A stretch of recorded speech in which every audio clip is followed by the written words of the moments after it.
Kami akan mempresentasikan proyek kami dari kelompok Abdi Kurniawan, lalu Arik, Muhammad Almizan, dan saya sendiri Emrian. Pada kesempatan ini kami akan membahas tentang website manajemen kos Semet. Proyek ini merupakan sebuah website yang dirancang untuk membantu proses pengelolaan rumah kos agar menjadi lebih mudah, cepat, dan efisien. Latar belakang dan tujuan aplikasi.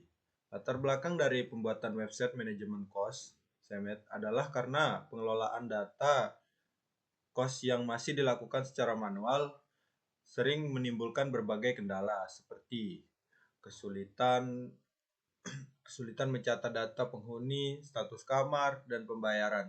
Hal tersebut dapat menyebabkan waktu yang lebih lama. Kondisi seperti ini umum terjadi pada pengelola kos yang belum menggunakan sistem digital.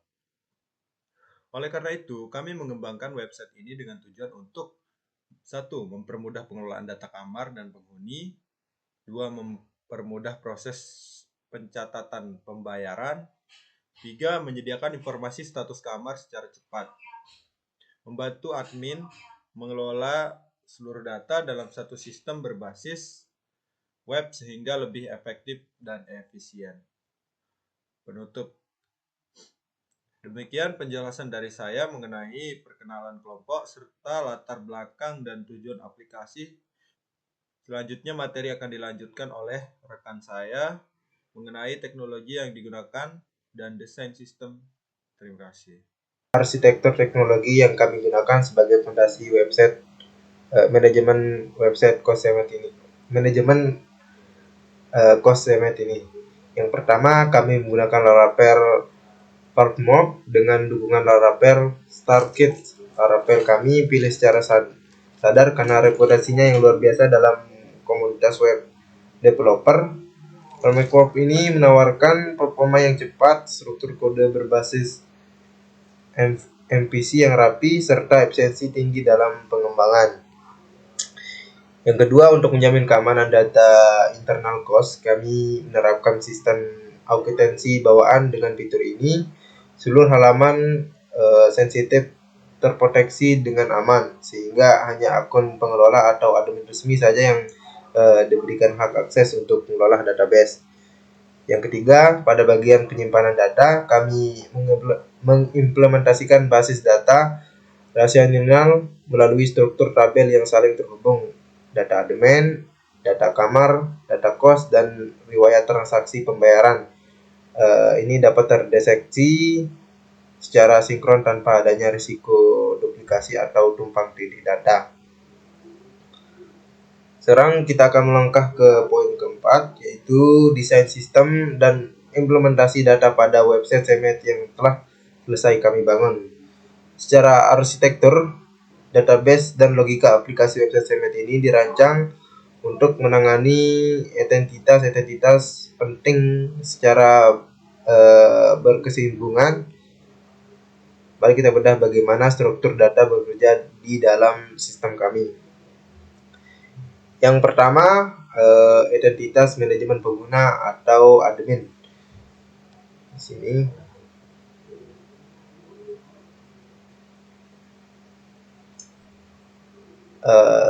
sistem kami didesain untuk mendukung multi admin. Sebagai contoh nyata, database kami saat ini terdapat 2 data admin terdaftar, yaitu akun bernama Bedi dan nama saya sendiri Almizan.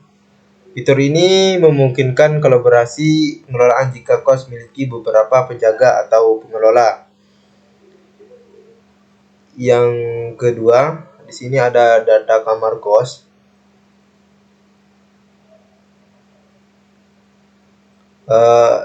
Sistem ini membaca spesifikasi kamar yang mencakup nomor kamar, harga sewa, status ketersediaan, serta keterangan fasilitas secara detail. Di dalam sistem kami, data kamar telah terpetakan dengan jelas, seperti kamar 03 dengan fasilitas 1 lantai plus AC, dan kamar 02 dengan fasilitas lantai 1 plus kamar mandi dalam dan AC. Yang ketiga dan paling krusial adalah identitas keuangan atau pembayaran.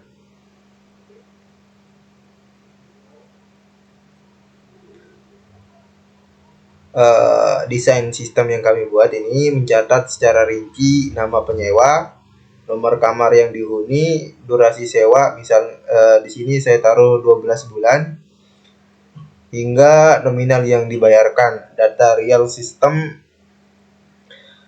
yang kami gunakan saat ini telah merekam total transaksi sebesar 5 juta yang berasal dari pembayaran penyewa atas nama, di sini saya tulis Agung, menghuni kamar 03,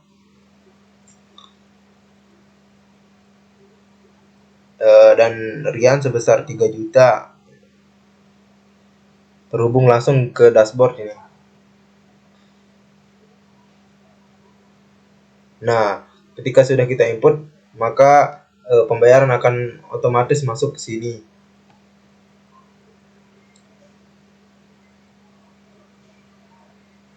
Dan di sini ada fitur pada status ini ada status yang bertulis belum lunas dan lunas.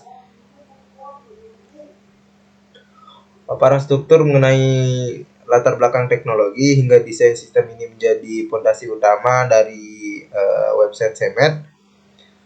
Dan untuk melihat bagaimana seluruh sistem data ini berjalan secara visual, video ini akan dilanjutkan dengan sesi demo aplikasi dan seluruh fitur utamanya yang akan disampaikan oleh rekan-rekan saya selanjutnya. Assalamualaikum warahmatullahi wabarakatuh. Di sini saya atas nama Lalu Arik Hidayatullah akan melanjutkan penjelasan yang dilakukan oleh teman saya sebelumnya. Baik, di sini saya akan menjelaskan fitur-fitur yang ada di dalam proyek kami. Nah, baik, di sini ada fitur dashboard. Nah, di dalam dashboard ini merupakan tampilan dari fitur-fitur yang sudah kita edit, yang sudah kita masukkan. Ada beberapa tampilan, ada total kamar, kamar kosong, kamar terisi, total admin, total pembayaran, total transaksi, pembayaran yang lunas dan yang belum lunas. Oke, baik, di sini kita bisa masuk ke admin. Nah, di admin ini kita bisa menambahkan adminnya. Contoh, kita tambah admin. Misalkan atas nama Faris.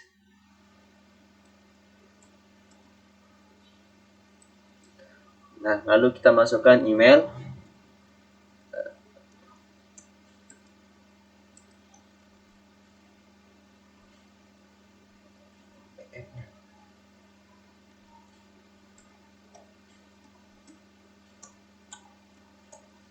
Nah, kita langsung masukkan passwordnya.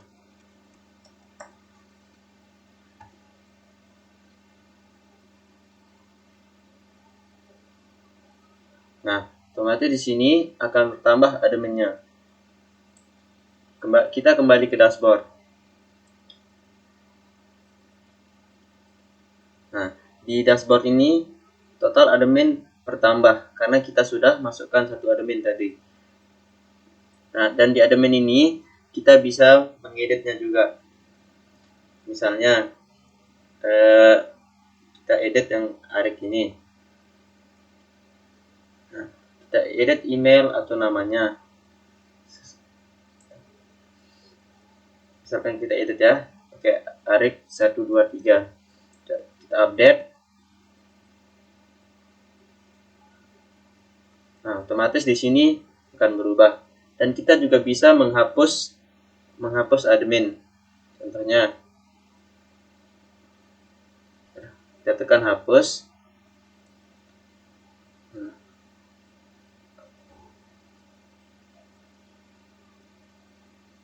Nah, kita sudah menghapus admin yang bernama Paris. Lalu kita lihat di dashboard. Nah, total adminnya berkurang, tadinya 3 menjadi 2. Nah, lanjut kita akan ke fitur selanjutnya, yaitu kamar kos.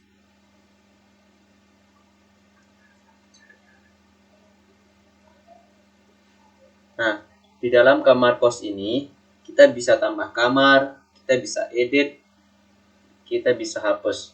Contohnya kita mau menambahkan kamar. Nah, di sini kita masukkan nomor kamarnya, contohnya 05. Harganya 2 juta.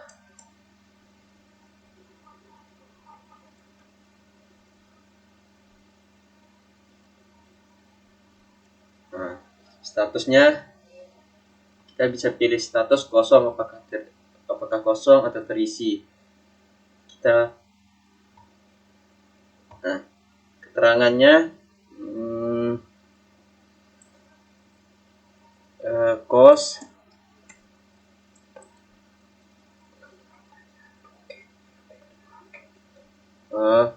keterangannya di lantai 2. Nah, kita hapus ini D-nya nih. Nah, kita simpan. Nah, di sini akan bertambah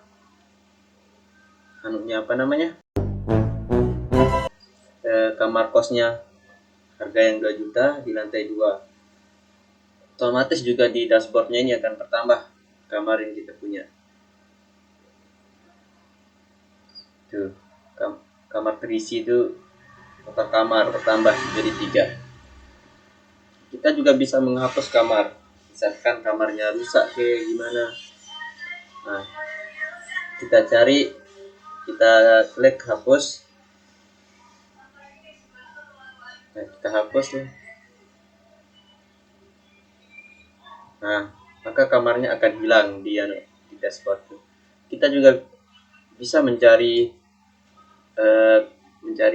misalkan kita punya banyak kamar, kita cari kamar kosong. Nah, tidak ada karena kita belum tambahkan kamar kosong. Nah, coba kita cari yang terisi. Nah, kamar terisi ada 2, harga 3 juta. Kita juga bisa edit ya. Kita edit misalkan.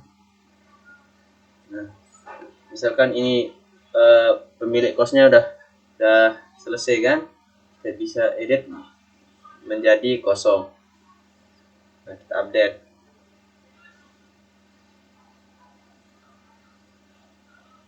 Nah, kita cari keterangannya coba di sini yang kosong. Nah, di sini kosong ya guys ya.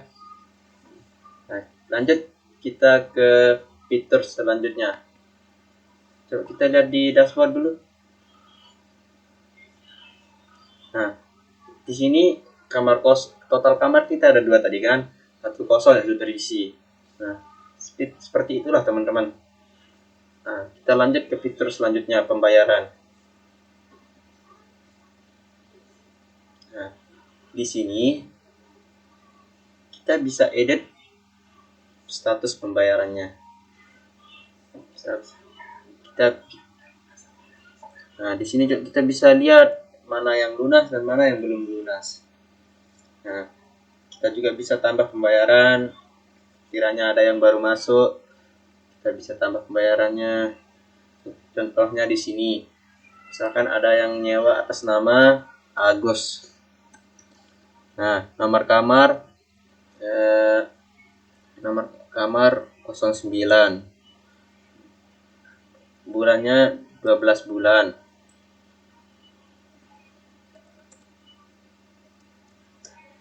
Nah, nominalnya misalkan harga di kamar 09 itu 3 juta. Nah, statusnya apakah dia ini bayar setengah atau gimana? dia udah bayar kayaknya ya, lunas. Nah, kita simpan.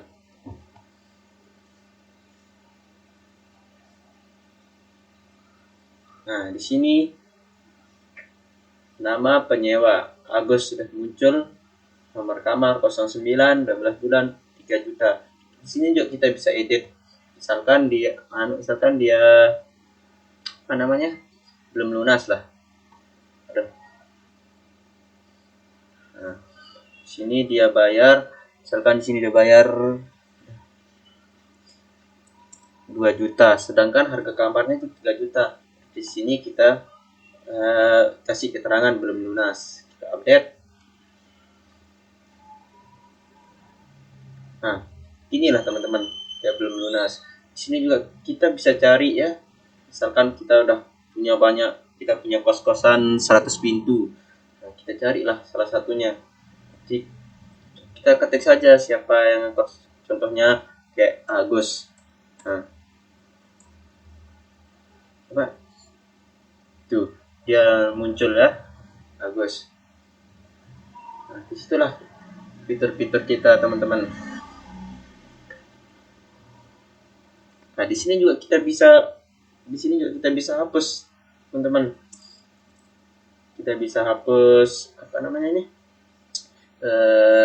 Anunya lah. Kita hapus apa namanya ini? Data pembayarannya. Misalkan dia udah selesai ngekos kan, udah selesai, kita bisa hapus. Misalkan ini kita menghapus Agus ini kan. Nah, kita hapus saja teman-teman. Nah, otomatis dia akan hilang guys. Nah, di sini juga ada apa namanya? Ada total seluruh pembayaran. Nah, di sini 6 juta kan teman-teman. Dari semua total yang kita misalkan tambahkan, di sini akan ditotalin berapa uangnya. Nah, baik, di sini sekian dari saya. Baik, assalamualaikum warahmatullahi wabarakatuh. Assalamualaikum warahmatullahi wabarakatuh. Perkenalkan, nama saya Abi Kurniawan.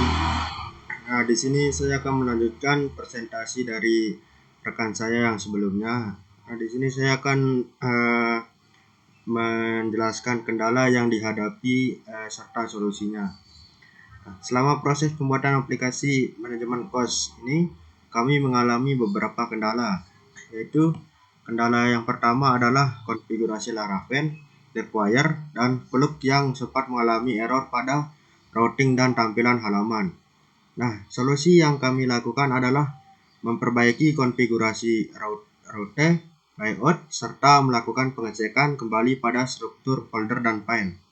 Nah, untuk kendala yang kedua itu adalah proses migrasi database dan koneksi ke MySQL. Nah, solusinya itu kami memperbaiki konfigurasi database pada file INP dan menjalankan kembali proses migrasi serta memastikan semua tabel berhasil dibuat. Nah, untuk kendala yang ketiga itu adalah saat membuat fitur CRUD dan dashboard, terutama dalam menampilkan data secara otomatis. Solusinya itu kami menggunakan Eloquent ORM dan query Laravel untuk mengambil data dari database sehingga statistik pada dashboard dapat diperbarui secara otomatis. Nah, dari kendala tersebut kami memperoleh pengalaman dalam melakukan debugging, mencari penyebab error, dan memperbaiki aplikasi hingga seluruh fitur dapat berjalan dengan baik. Nah, yang ketujuh, kesimpulan dan rencana pengembangannya. Nah, dapat kami simpulkan bahwa aplikasi manajemen kos yang kami buat telah berhasil memenuhi tujuan utama, yaitu membantu pemilik kos dalam mengelola data admin, data kamar, dan data pembayaran secara lebih mudah, cepat, dan terstruktur. Aplikasi ini juga menyediakan dashboard yang menampilkan informasi penting seperti jumlah kamar, status kamar, total pembayaran, jumlah transaksi, serta status pembayaran lunas dan belum lunas. Nah, untuk rencana pengembangan selanjutnya, aplikasi ini masih dapat ditambahkan beberapa fitur seperti data penyewa yang lebih lengkap, upload bukti pembayaran, cetak laporan pembayaran dalam format PDF atau Excel, notifikasi pembayaran yang jatuh tempo, hak akses pengguna yang lebih beragam, misalnya admin dan pemilik. Dengan adanya pengembangan tersebut, diharapkan aplikasi ini dapat menjadi sistem pengelolaan kos yang lebih lengkap dan bermanfaat. Sekian presentasi dari kami. Assalamualaikum warahmatullahi wabarakatuh.